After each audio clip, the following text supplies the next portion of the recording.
want to thank you very much, and I want to congratulate you. As you know, Shinzo Abe was a great friend of mine, and I was very saddened to see what happened. It was so shocking, but he spoke so well of you, even before we knew what was going to happen and your ascension. He spoke so well of you long before we met, and I'm not surprised to see that you are now the Prime Minister. And he would be very happy to know that, and I congratulate you on behalf of the United States of America. 総理ありがとうございます。まずご着任の、に対して、祝したいと思います。晋三は私にとって非常に素晴らしい友人でありました。本当に、彼が亡くなったことはショッキングであり、悲しい出来事でありました。また、安倍晋三氏からは、かなり総理のことをよく話されておられました。ですので、お会いする前から、総理になるということを私が知る前から素晴らしい話をよく聞いております。ですので、晋三氏もかなり喜んでいらっしゃると思いますし、米側を代表して私の方からも祝したいと思います。I know that you are increasing your military capacity very substantially, and we've received your orders for a very large amount of new military equipment, and you know that we make the best military equipment in the world, the jets, the missiles, and everything else, and hopefully we don't have to use them very much, if at all. But we appreciate that order, and we very much appreciate the trade. We're going to do tremendous trade together, I think more than ever before. We're just signing a new deal, and it's a very fair deal, and we look forward to welcoming Japan into the United States and a continuation. And it's something that everybody is very, very excited about. また、日本の方も、かなり自衛隊や防衛費に関して増加をされるということで、聞いております。このほか、米国から装備品の調達をされるということで、もちろん米国はベストな、戦闘機、ミサイル等を持っております。So if you're listening on the radio, and also if you're watching at home and your Japanese isn't perfect, let's just have a little chat over some of the Japanese. We're watching and listening to Donald Trump sit in negotiations with the new Prime Minister of Japan. Very new. She's only been in the seat for a week, Takaichi, and they are talking about what she's described as what will be a golden age of relationship. Let's listen in. And I will say that this will be a relationship that will be stronger than ever before, and I look forward to working with you. And on behalf of our country, I want to just let you know, anytime you have any question, any doubt, anything you want, any favors you need, anything I can do to help Japan, we will be there. We are an ally at the strongest level, and it's a great honor to be with you, especially so early in what will be, I think, one of the greatest prime ministers. I think you will be one of the great, everything I know from Shinzo and others, you will be one of the great prime ministers. I'd also like to congratulate you on being the first woman prime minister. That's a big deal. That's a big deal, and I want to congratulate you on that. I think that has to be called out. And you're going to do a fantastic job, and we're going to have a fantastic relationship. Thank you very much. 私は日本を愛してますし、非常に日本という国を尊敬しております。私たちの関係はこれから。In that, we've heard Donald Trump recognise the fact that she's the first female prime minister. In the background there, the gentleman to Trump's left is Howard Lutnick, Secretary of State, and Howard Lutnick has played a big part in a lot of the recent international negotiations, hasn't he? Yeah. So Howard is Commerce, and then Rubio is Secretary of State. They're next to each other. Yeah. But yeah, no, they have, and Howard he's a powerful guy. He's a billionaire himself. So, he's got a powerful team at the table, but the relationship with Japan is already pretty strong. But it's interesting to see Trump doing the old world of diplomacy, which makes me sad. Remember the days when Britain used to sit at a table like this and the Prime Minister was respected, and now you would never see Keir at a table like this, so it's a sad time, but... And in fact, Eric, it's interesting that, as I said, the fact that she is a woman didn't really play a part in her campaign. It's barely been mentioned. It's Donald Trump who just went woke and drew attention to it. I don't think Donald Trump would want to hear you use that word when mentioning his name. But also, I think it's important to note that because many thought that she would appoint more women. She's only appointed 2 women in her cabinet. And so there is this thinking that there would have been more, or that she would have been even more noble. Yeah. But she wasn't. She does love her. Let's talk now to Timothy Langley, who's the CEO and Representative Director of Langley Esquire, the longest-standing government relations and public affairs consultancy in Tokyo, Japan. Good evening to you, Timothy. So what's the significance of the meeting we've just seen? She's only been in office for a week, but clearly a huge amount of respect and almost affection between them. She had a bit of a sort of... Using the internet without a VPN, a virtual private network, is a bit like taking to the road without car insurance. All it takes is one unlucky moment to cost you a lot of cash. This video's sponsor is Private Internet Access. They are the VPN to help keep you safe. Click the link in the description below to find out why over 30 million people have downloaded PIA to protect themselves online. A virtual private network is an app that hides your IP address and helps keep your data private. When you're browsing the internet at home, you give up a large amount of data to businesses, to shops, and indeed to social media giants too. Hackers have the ability to steal your personal data with ease, including sensitive information such as passwords, keystrokes, and even your personal photos. Private Internet Access helps protect your personal data by encrypting your internet connection to keep your data out of the hands of cybercriminals. And it's not just hackers either to be concerned about. Information can be censored too. When Canada passed their C-18 bill, social media giants decided to ban news content on their platforms. But PIA can protect your ability to consume the news and content you love. Private Internet Access is available for Windows users, Mac OS, Android, Linux, iOS, and you can use one PIA subscription to protect an unlimited amount of devices. And we've got a huge GB News discount for you too. Click the link in this video's description and you'll get a massive 83% off PIA. That's under £2 a month, the price of a coffee, and you'll get an extra 4 months completely free on top. Also, there's a 30-day money-back guarantee too. Visit piavpn.com/GB News to start protecting yourself digitally today. sort of twinkle in her eye, didn't she, when she was chatting to him across the table? She sure did. And I think, like your viewers can tell, there is something texturally different in this meeting. You can see the warmth and the affinity between Donald Trump and the new prime minister. She is the 104th prime minister of Japan, the first woman. It is of remarkable notoriety that she is. And at this particular point in time, I think that this is the epoch of a huge relationship change between the United States and Japan. Will that have benefits, tangible benefits for the American people? What will they see here? What will you see here that will be beneficial to them?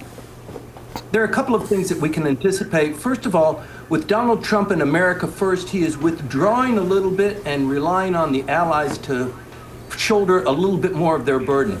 And from the Japanese, they have been restricted somewhat from building a huge defense industry complex because their constitution restricts them from having offensive weaponry, offensive weapons to sail or to host on their country. And so that's why the United States provides that. And the constitutional revision movement is probably going to begin to take a little bit more of a momentum leap now with these two conservative parties hosting their countries. And I think you're going to see a vast change in the amount of dependence that the Japanese have on the United States, and therefore the United States can focus on things that are more domestically related. And are we getting the pronunciation of Sanae Takaichi's name correct? A little bit. So many people, there are a couple of pronunciations, the way the kanji is written for the last name. Her name is Takaichi. It's Takaichi. It's not Takaichi, it's Takaichi. So you pronounce your name Takaichi. And I also understood Mr. Trump slightly mispronouncing Mr. Abe's last name. On the plane coming over, he talked about Mr. Abe, and it's Mr. Abe, as we all know. Okay, thank you. I'm so glad you've clarified that for us. So what are the challenges that Japan faces at the moment as a country, and how might Donald Trump help? There is so much geopolitical maneuvering going on here. The Russians in the northern territories, the four islands that the Soviet Union took over, After the bombs had dropped in Hiroshima and Nagasaki, the Russians invaded Japan, they broke a treaty, and they still occupy those 4 islands. Just this last week, they have prevented safe passage of Japanese fishing ships and commercial vessels from approaching those 4 islands, which are under dispute. So there's that. In the southern area, you've got Okinawa, which is hosting most of the U.S. forces, the battleships, the troops, the airplanes, the surveillance, that sort of thing. And that is very close to what's going on in Taiwan. But more importantly and more perhaps explosively are the Senkaku Islands, also disputed between Japan, Taiwan, China, the Philippines. And that also is being, the boundaries are being violated by China on almost a daily basis. And so there's a little bit of saber rattling that's going on there. The United States can prevent that by just bolstering the U.S. presidents, the flybys, the support there. But eventually Japan needs to take that over.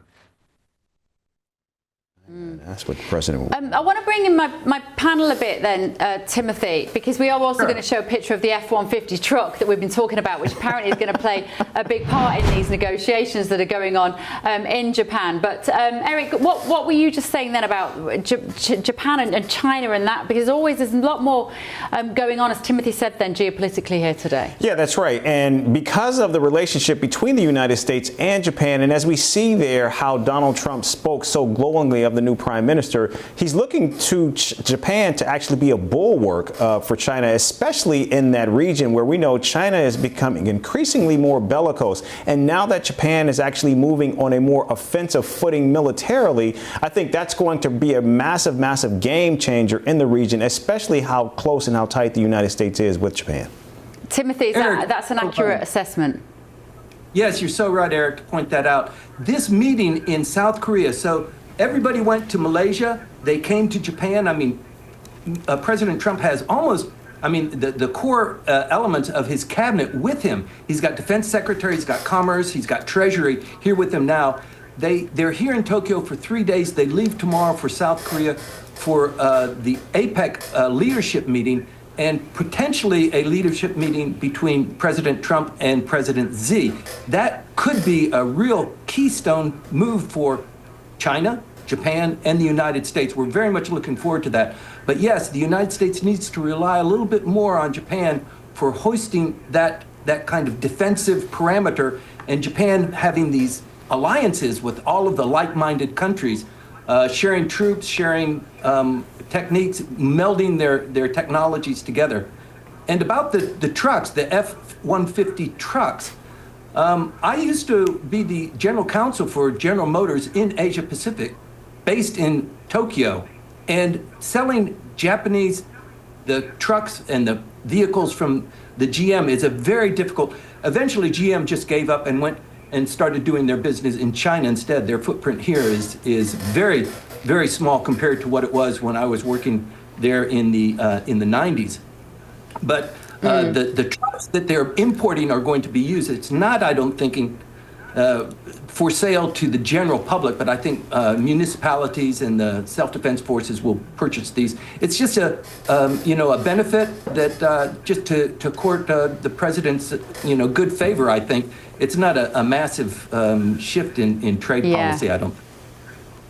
Yeah, and just finally, just tell us a little bit about Takaichi. No, sorry, I've got it wrong again. Remind me.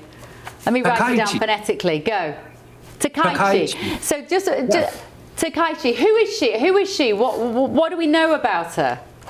So she is really pretty fantastic. She was a congressional aide in her earlier years before she became a Diet member. So she was a congressional aide in the United States. I was also a congressional aide to the Diet. I went to Japanese law school, and I was picked up by a member of the parliament to be his aide. So we have some affinity, some similarity there.